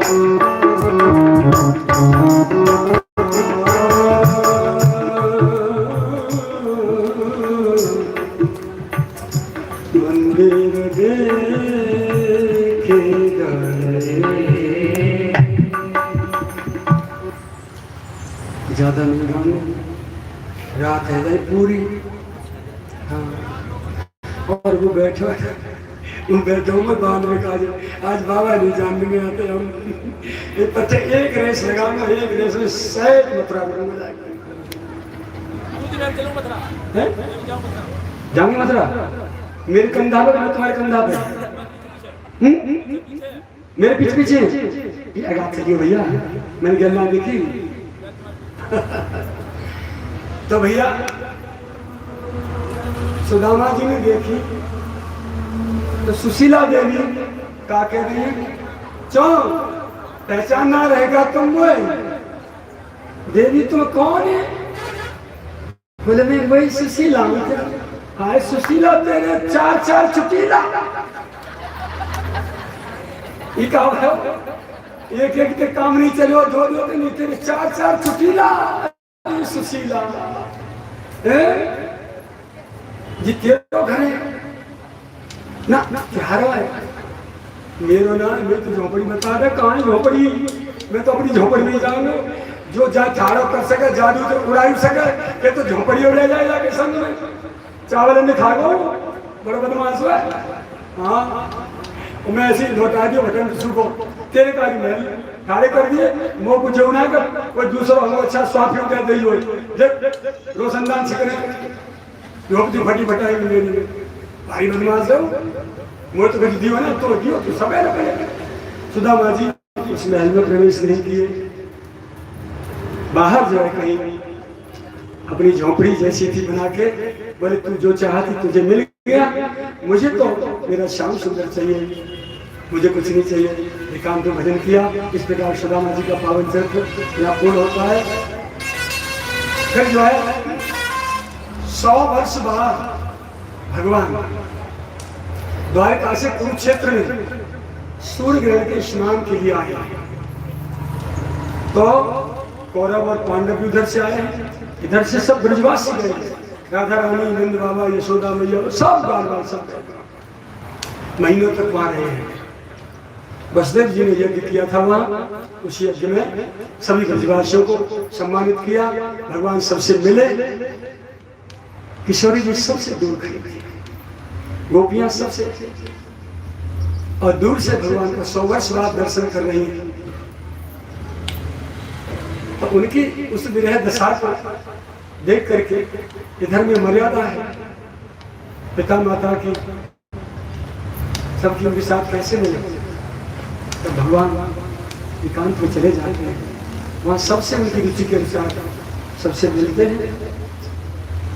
उस यज्ञ की पूर्णाहुति के बाद जब भगवान ने विदाई दी, तो ऐसा बताते हैं श्री राधा रानी, नंद बाबा, यशोदा मैया, जितने स्वजन थे, गोपियां थी, वो सब दोबारा ब्रज लौट के नहीं आए। उस द्वारा के ग्रह को नहीं सहन कर सके और वही शरीर छोड़ दिया। वही प्राण त्याग गए। कुछ 2-4 बच्चे होंगे जो अपने बच्चों की आसक्ति में आए कि बच्चे जब भगवान ने बाद में लीला स्मरण करे वे तब शरीर छोड़ दिया। इस प्रकार यज्ञ पूर्ण हुआ। फिर सुभद्रा के विवाह की बात आती है तो भगवान ने तो निर्णय कर लिया कि सुभद्रा का विवाह में भुआ के बेटा अर्जुन के संग कराऊंगा और दाऊ डाला चाहते थे मेरे चेला है दुर्योधन में संग कराऊंगा। सुभद्रा पढ़ाए गए। सुभद्रा और योगी का साधु वेश बना के अर्जुन आया, पहले से तैयार कर दे। झट योगी के संग सुभद्रा भगा दे। बताओ दूसरे की ने भगा के लागे में शर्म नहीं और अपने भगा के पहले में शर्म। सुभद्रा अर्जुन संग भगा गई। अब दुर्योधन और सब बैठे बलराम जी लाओ बेटी का पानी घर बनाइए बेटी का बहन का। दुर्योधन देखता रह गया। दाऊ दादा बड़े खिस्साए तो बड़ी गुंडागिरी करा तो मैंने पूछ नहीं बताई नहीं। एक बाबा जी के संग छोरी भगा गई। दाऊ दादा सुनो स्वयंवर प्रथा है, कन्या स्वयं अपने लिए पति चुन सकती है, हम उनके अधिकार का हनन नहीं कर सकते। हम कहा कि सुभद्रा ने बाबाजी पसंद कर लिया तो दुर्योधन बोला हाल मारू सारे गदाते। दाऊ दादा दौड़े। सो अर्जुन ने पहले पढ़ा दियो ये आम है बहुत सार कर दियो बाण की। तो बलराम जी और दुर्योधन दोनों पे ऐसी बाण बौछार करी कि दीवार खड़ी कर दी वहां। तब दुर्योधन बलराम बोले लाला ये तो अर्जुन है, ये तो अर्जुन हो सकता है ऐसा बाणों की वर्षा करने वाला दूसरा कोई हो नहीं सकता। तब कन्हैया पहुंच गए। हंसने लगे दादा तेरी एक उपचार सफल नहीं होने को तुझा दुष्ट दुर्योधन मेरी बहन देवे लो मेरी बहन भीरवर के साथ होगी गई। जाओ तो जो दहेज देना दे मैंने तू बड़ा बदमाश है यार। हम तो पहली सलाह कर लो कर तो तुमसे सलाह करें तो मानोगे तो हमारी दोनों भैया बड़े तिकड़ी है। या प्रकार सुभद्रा को हरण करा के अर्जुन से ब्याह कर दियो। ठीक है। फिर भगवान जो है राजा जनक के यहाँ और शुद्धदेव ब्राह्मण के यहाँ एक ही दिन जाते हैं, एक साथ जाते हैं, वेद भगवान की स्तुति करने आते हैं। फिर शिव जी का संकट मोचन। अब भृगु जी और तीनों देव ब्रह्मा विष्णु महेश भृगु जी ने परीक्षा लेना चाहिए कि सबसे ज्यादा सर्व पूज्य कौन है। ब्रह्मा विष्णु महेश बैठे थे। भृगु जी आए तो सबके खोपड़ाने में दैत्य चले गए। शंकर जी तिलने लगे, ब्रह्मा जी तिलने लगे। भगवान विष्णु की लात मारी छाती पर तो चरण पकड़ लिया भगवान ने। विप्रदेव आपके लगे तो नहीं चोट। उनके चरण को सहलाने लगे। बोले ये है अग्र पूजा, तीनों देवों में महान ये है भगवान विष्णु। इस प्रकार ये कथा आती है। अब एक ब्राह्मण के बालक को मृत्यु हो गई। उसने कहा श्याम सुंदर का राजा का अपराध है जो पिता के सामने पुत्र का मृत्यु होना। अर्जुन ने कही अर्जुन को भेजा चाहिए उसके पुत्र की रक्षा करिए, कहाँ ढूंढ के लाइए। अर्जुन ने प्रतिज्ञा कर ली यदि शाम तक सूर्यास्त तक उसके पुत्र को वापस नहीं ला सका तो मैं चिता में जल के मर जाऊंगा। चिता में जलने की तैयारी है। कभी शाम समय पहुंच गए। बोले सोच समझ के प्रतिज्ञा करो करे अर्जुन, ये वीर का काम नहीं है। तुम लोग प्रतिज्ञा करने में बड़े वीर हो। झट से ना प्रतिज्ञा कर ले। पिता में दूसरे प्रतिज्ञा कर ले तो सर्वनाश हो जाए। यदि वो प्रतिज्ञा से नहीं बने होते इस्माइल के लाल की सामर्थ्य थी जो हस्तिनापुर को अत्याचारियों का अड्डा बना देता। झट प्रतिज्ञा कर ले। धर्मराज युधिष्ठिर ने प्रतिज्ञा कर ली साहब जुआ में हाथ तो चलो। भीम ने प्रतिज्ञा कर ली। तुम सब कैसे लोग हो? ठीक है। भगवान उस ब्राह्मण के बच्चे को उसको जो ला कर देते हैं अब वो क्या होता है, भगवान के लीला विहारों का वर्णन है। अपनी समस्त पत्नियों के साथ भगवान किस प्रकार सुखपूर्वक लीला विहार करते हैं, वो कथा का वर्णन है। एक दिन क्या हुआ, बहुत से संत मुनि ऋषि वहां द्वारिका में आके विराजमान हो गए बाहर नगरी से। तो शाम में जो था, मैंने बताया बहुत बदमाश, तो धोबती खिट्टी करी वहां अपनी पत्नी की मैया पेट में देने, ऐसा कर लीजिए जैसे बाल हमारी मैया पेट और बाकी ऊपर लगा लियो तयो धर के भीतर धोबती सूटा सा झूठा कांच करके और बढ़िया से ब्लाउज पेटी कोट और धोती साड़ी कांच के दुल्हन करके सबरे 20-25 बालक वे संतन के पास गए, बोले इनकी परीक्षा ले, ये असली संत है कि नकली संत है। तो जाके एक ने कही, महाराज जी बताइए जाके क्या हो गो लाला के लाली। तो सब संत हंसने लगे कि भगवान के बालक है, खेले आके जैसे मुँह अच्छे लगे ऐसे भगवान के बालक है।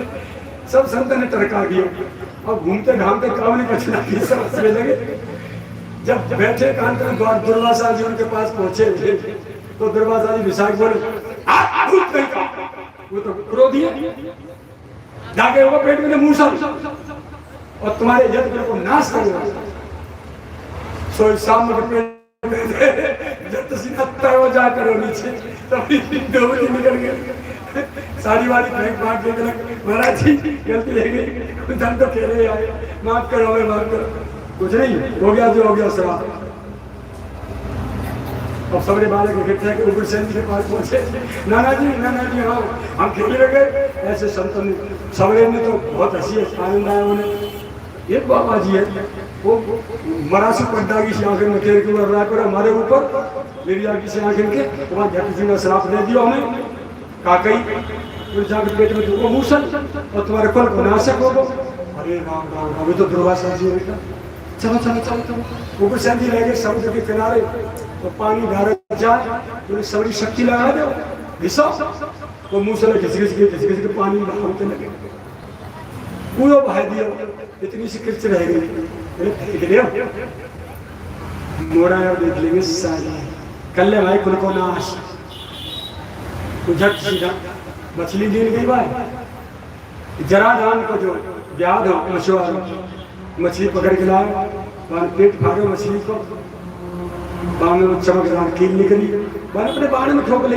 यही रामावतार को पिछले अवतार को बाली इसका बदला देने के लिए भगवान ने ये लीला की थी।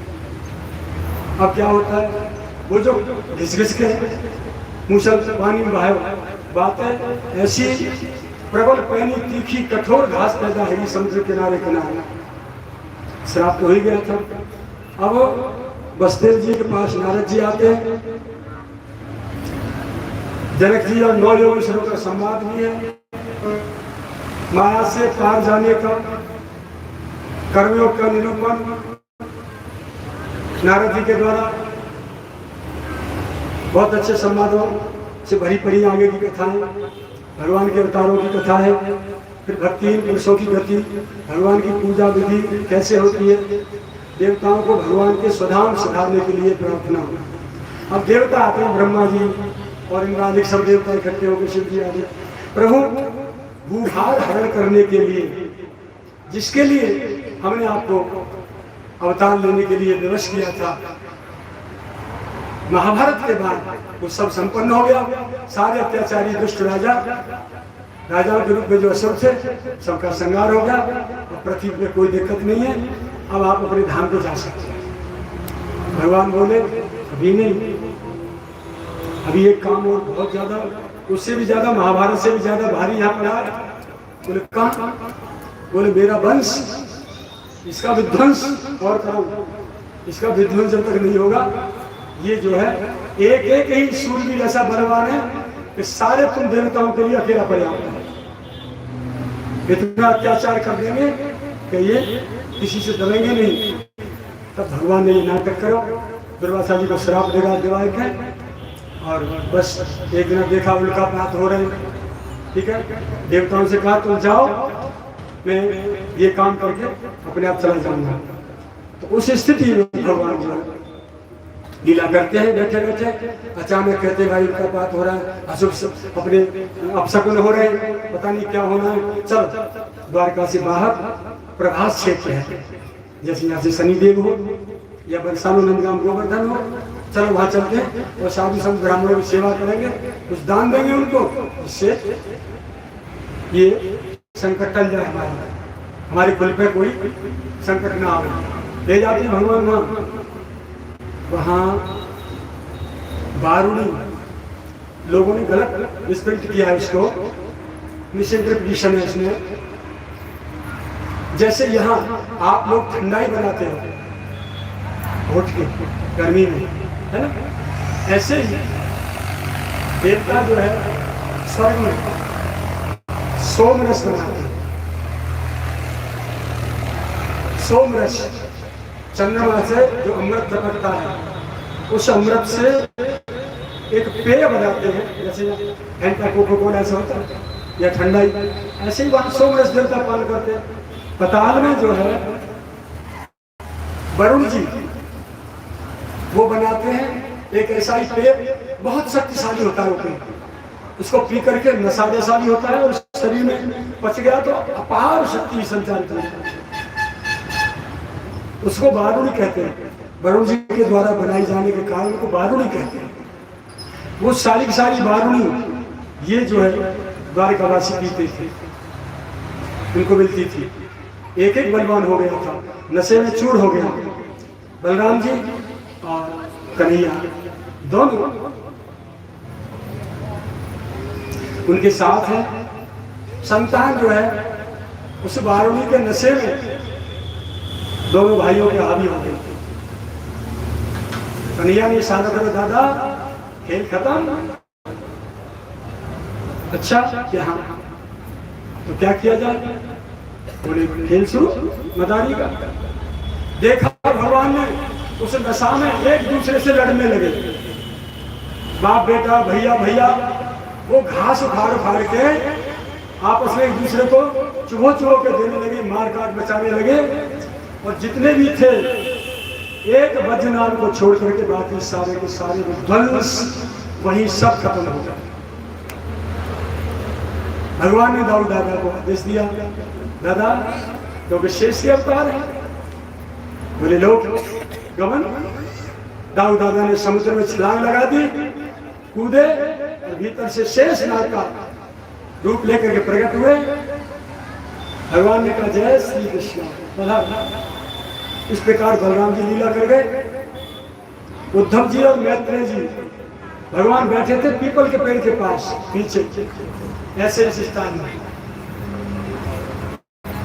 ऐसे घुटने पे क्या करता, जरा नाम का ब्याज झाड़ियों में से देख रहा था। भगवान के श्री चरणों में एक पद्म का चिन्ह था, वैसा लगता था जैसे आंख हो। उसने समझा कोई शेर बैठा, उसने बाण झाड़ियों में से मारा, सीधा भगवान के टच किया। भगवान ने स्वीकारा, याद भाग के आया, उसने देखा, अरे ये प्रभु द्वारकाधीश, अरे प्रभु मेरे से गलती हो गई। नहीं, याद करो बाली, तुमने कहा ना कि सामने से बाण मारते तो तुम्हें पता चल गई छक्के बाण मारा है, बदला चुकाने के लिए मैंने ये लीला की है। प्रभु मैं तो अपराधी हो गया। बोले नहीं, मेरी इच्छा से हुआ, मेरे धाम को जाओगे तुम, तुम्हारी इसीलिए सदगति नहीं हुई थी उस समय मेरे हाथ से बाण मारने से, क्योंकि मैं तुम्हारे साथ धोखा किया था। अब उसका बदला चुक गया, संस्कार पूरे हो गए, अब मेरे से पहले तुम धाम जाओगे। चलो, भगवान ने इस प्रकार से उसको जरा व्याध में संतुष्टि करके विदा कर दिया, वो चला गया। अब यहाँ अर्जुन और भगवान की सब पटरानियां रानियां द्वारका में थे, और वो अकेला प्रपौत्र अनिरुद्ध थे, भगवान के पुत्र, रुक्मिणी के बेटा, वो तुम्हारे प्रद्युम्न, और प्रद्युम्न का बेटा था अनिरुद्ध, और अनिरुद्ध के बेटा थे वज्रनाभ। एक रह गया था, बाकी सब लड़के मर गए थे।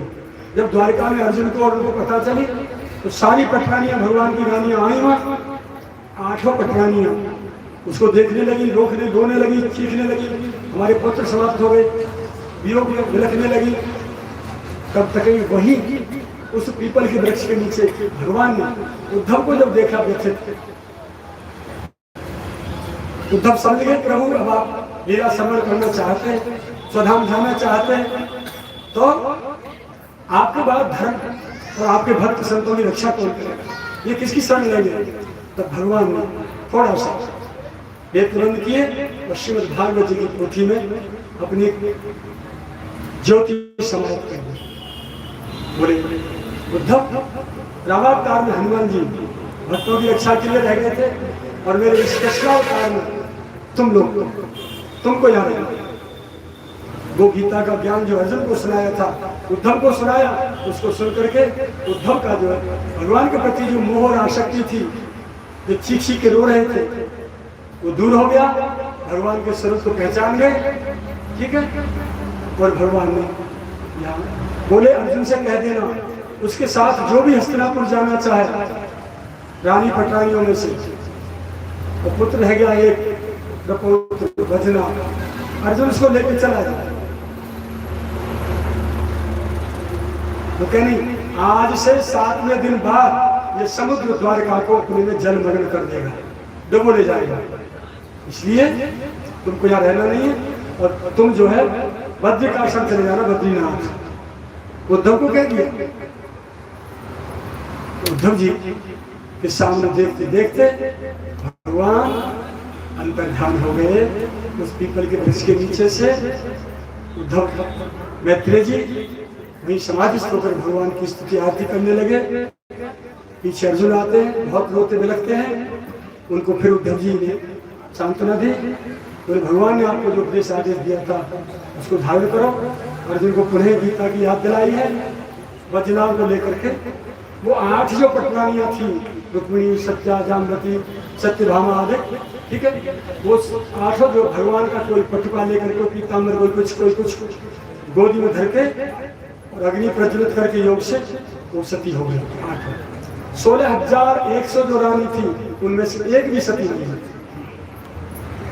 तो सब अर्जुन के साथ यहाँ हस्तिनापुर आ गए। लेकिन नर्मदा जी के किनारे वहाँ भील रहते, मार्ग में भीलों ने उनमें से लूट लिया बहुत माताओं को, अपने लिए रख लिया। जितनी बची उनको यहाँ हस्तिनापुर ले आए। वज्रनाभ को मथुरा में राज तिलक किया, परीक्षित का राज तिलक किया और सब पांडव हिमालय को चले जाते हैं और मथुरा का राजा वज्रनाभ बनता है। इस प्रकार श्रीमद् भागवत महापुराण की भगवान की ये प्यारी प्यारी मधुर लीलाएं आपने 11 दिन तक सुनी। इसमें से जो भी त्रुटि रह गई हो, जो भी प्रसंग छूटे हो, मैं उनको नमन करते हुए अपराध की क्षमा चाहता हूँ। समय के अभाव में मैं आप तक उनको स्पर्श नहीं कर पाया होगा। कोशिश पूरी करी गई है कि कोई प्रसंग न रह जाए, फिर भी कोई छूट गया हो तो मैं श्रीमद् भागवत भगवान को क्षमा याचना चाहता हूँ। इस प्रकार सुखदेव जी ने परीक्षित को पूरी कथा सुनाई।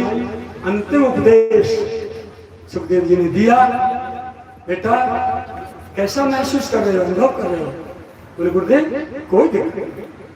भागवत जी सुन के सुखदेव जी की ईर्षा, राग द्वेष, ठीक है, भय, मोह, ममता, आसक्ति सब मुक्त हो गया। बोले भले ही मौत आए तो आ जाए, कोई दिक्कत नहीं। फूलों की टोकरी में तक्षक नाग बैठ के आ गया और उनकी उंगली में डस गया। परीक्षित का वहां लीला समरण हो जाता है। बाद में पुत्र जन्मे जय उनका सर्प सत्र करता है। सारे सर्पों को जो है आग लगा के बाणों से सुहा कर दिया उसने, ठीक है। तक्षक दौड़ के भागा और इंद्र के जाके आसन के नीचे छिप गए।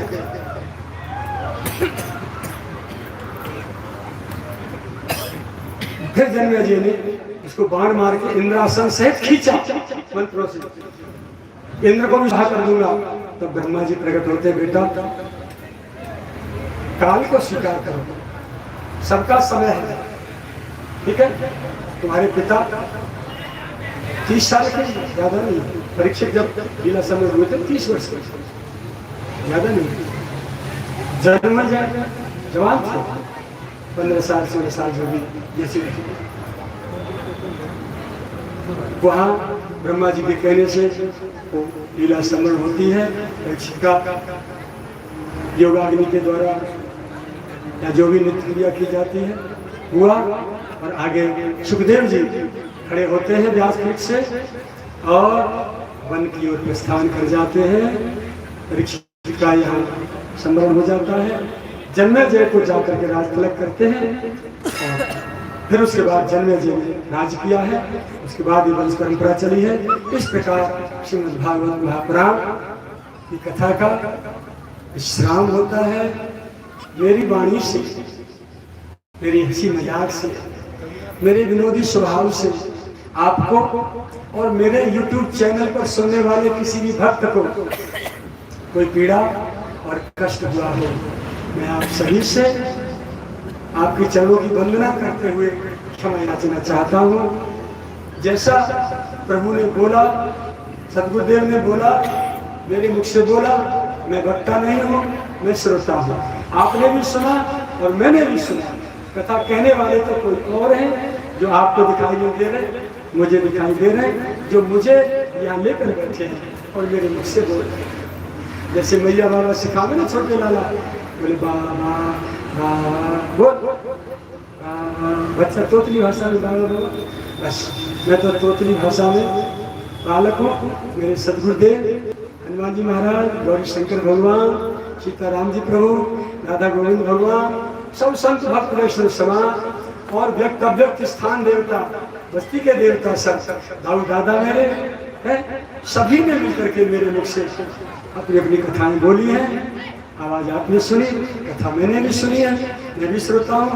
आप सच पूछो, मैं श्रीमद् भागवत जी के ओर हाथ करके कह सकता हूँ, मुझे नहीं पता मेरे मुख से क्या लग रहा है। एक भी प्रसंग की मुझे नहीं पता मेरे मुख से क्या लग रहा है, तो मैं कैसे मानूं कि मैंने कथा कही है। ये मेरा पूरा विश्वास है। मेरे सदगुरुदेव, मेरे आराध्य और आप सब जैसी मैया बहन जो अनेकों रूपों में यहाँ, अनेकों रूपों से आके यहाँ विराजमान है, सब देवी देवताओं को मैं चरण वंदना करता हूँ। जिस रूप में आप विराज हो, मेरा प्रणाम स्वीकार करें। और जब कभी आगे आप सबकी जो इच्छा होगी जीवन धारा की, कथा की, ठीक है, समय के अनुसार प्रभु जो आदेश देंगे वो होगा। और मेरी आप सबको प्रणाम वंदन स्वीकार करें। भैया सीताराम जी, राधे श्याम जी, प्रताप जी, पूज्य महाराज जी, अनिरुद्धानंद महाराज, सभी संत भक्त पधारें और प्रेम से। पहले तो तुम्हारे दानदाता के नाम होंगे क्या? हाँ, अपने